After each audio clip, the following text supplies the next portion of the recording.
ఉత్తర దక్షిణాది రాష్ట్రాల్లో డీలిమిటేషన్లో తేడాలున్నాయని BRS working president KTR అన్నారు. జనాభా పరంగా డీలిమిటేషన్ చేయకూడదని అభిప్రాయాన్ని వ్యక్తం చేశారు.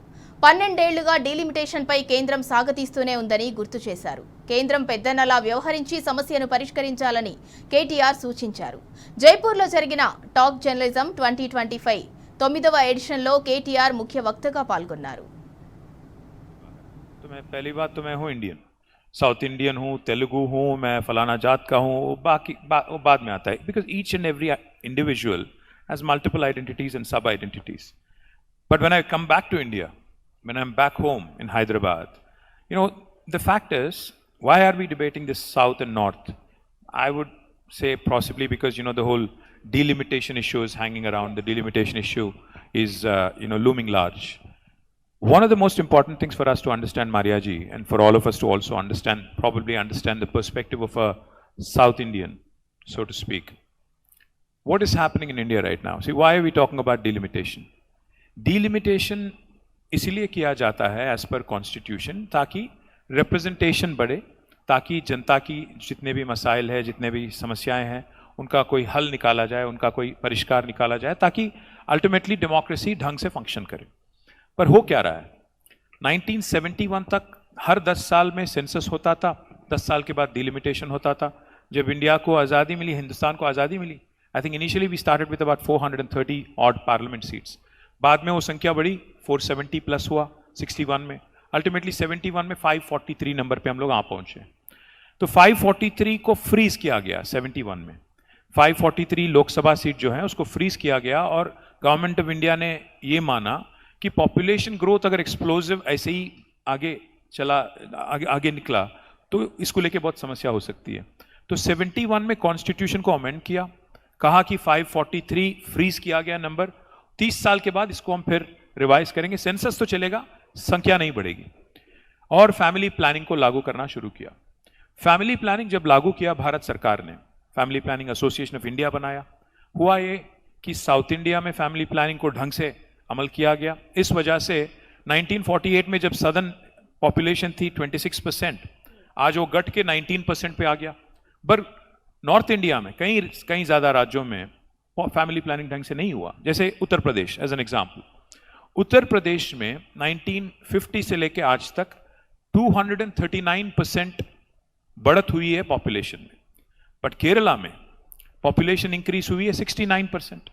अगर आप कल कहोगे डिलिमिटेशन में कि फैमिली प्लानिंग जिन्होंने ढंग से किया भारत के हित में और या भारत सरकार के आदेश अनुसार, उनको अगर आप पनिशमेंट दोगे और उनकी रिप्रेजेंटेशन पार्लियामेंट में कम करोगे, और जिन्होंने आपके आदेश को पालन नहीं किया उनको अगर ज्यादा आप इंक्रीज करके उनकी आवाज बढ़ाओगे क्योंकि पॉलिटिकली इट सूट्स यू, ये कहां तक जस्ट है, कहां तक इंसाफ है? हमारी सवाल यही है कि अगर आप संख्या बढ़ाओगे, जरूर बढ़ाइए क्योंकि रिप्रेजेंटेटिव डेमोक्रेसी है, बढ़ाना चाहिए क्योंकि आबादी बढ़ी है. पर अगर आप लॉपसाइडेड करोगे, this will not just be imbalance, this is federal inequity, this will disturb our federal structure, this will question the very basis for the foundation of our federal structure as enshrined in the constitution, and this is a very, very serious issue. That's our concern today. Chief Minister of Telangana, who is from Congress party, and myself, both of us have actually taken the same stand in the meeting at Chennai. We have said the same thing. We said, population alone cannot be the basis for distribution of seats or delimitation. अगर delimitation की बात होती है, हमारी party की तरफ से हमारा राय ये है कि the first port of call always in a democracy is mostly MLA, not MP. अगर delimitation ही करना है तो आप MLAs का संख्या बढ़ा दीजिए. अगर political parties and representative democracy में अगर each constituency has to be equally represented, you can increase the number of MLA seats. But MPs keep them proportionate to what they are right now. For example, out of 543, 17 belong to my state, 25 belong to Andhra Pradesh, 39 belong to Tamil Nadu. Together, South India has about 130 plus seats. What we are seeking is that this be kept intact, the proportion be kept intact. If this does not happen, if Uttar Pradesh becomes that one state that can decide the next union government in India with a lopsided number, then I think the rest of the country will feel the pinch. The rest of the country will certainly voice the concern. And more importantly, I think centralization of policy centralization of fiscal resources also is a huge challenge. Because the more, the political parties start feeling that the Hindi belt will decide who's going to be the prime minister, then the entire focus, the entire concentration would be on making policies which suit the Hindi belt, and rest of India will be left in the lurch. The union government has repeatedly said that it will be on the basis of pro rata. See, we don't trust the union government. I'll tell you why.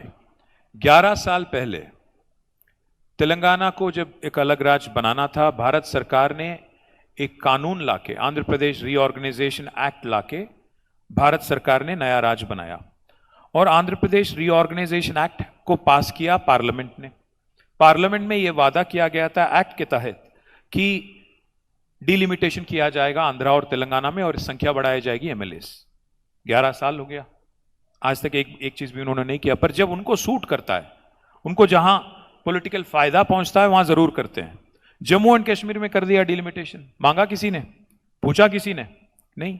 जहां आपने वादा किया, जहां आपने वादा ही नहीं बल्कि कानून बनाया, स्टैट्यूट बनाया, वहां तो आप निभाते नहीं हो। बट जहां आपको सूट करता है असम में, जहां आपको सूट करता है कश्मीर में, आप वहां पे डिलिमिटेशन करते हो और कुछ सीटें जीत जाते हो। तो इसीलिए हम भरोसा नहीं करते भारत सरकार का और खासकर भाजपा का कि उनको जहां पॉलिटिकल फायदा पहुंचता है वहां काम करते हैं, उनको जहां पॉलिटिकल फायदा नुकसान पहुंचता है तो नहीं करते हैं। तेलंगाना में तो उनका कुछ पकड़ नहीं है तो नहीं कर रहे हैं।